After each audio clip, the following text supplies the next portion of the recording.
Museo de Bacara, tampok ngayong Museum and Galleries Month. Tunghayan sa GMA Regional TV presents.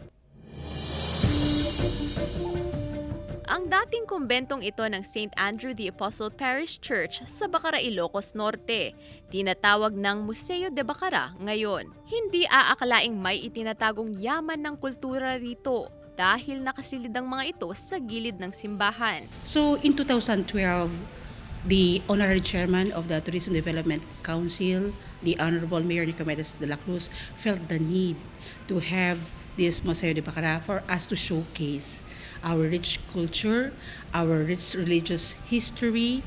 Ang mga artifact galing mismo sa mga ninuno ng mga Bacareño. These are contributions from the community. Wala kaming binili dito. So this represents dedication, hard work, perseverance, courage, strength ng mga taga-Bacara. Laman ng museong ito ang pinaghalong religious, agricultural at livelihood artifacts. Kaya naman kahit saan ka lumingon ay talaga namang nakakamangha ang detalye ng mga kagamitan. Pinakaiingatan daw ang seryales na gawa sa silver dahil galing pa raw ito sa simbahan. Ang pinakamatandang kagamitan, ang tampipi o sinaunang maleta. Umaabot na ito sa 1 siglo. Taon-taon, dinarayo ang Museo de Bacara ng mahigit 20,000 turista.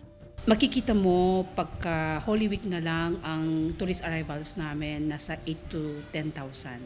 Ang busiest na tourist arrivals nakaka-enlist kami starting October hanggang May. Kasama si Reynold Velasco, Gab De Luna, 1 North Central Luzon,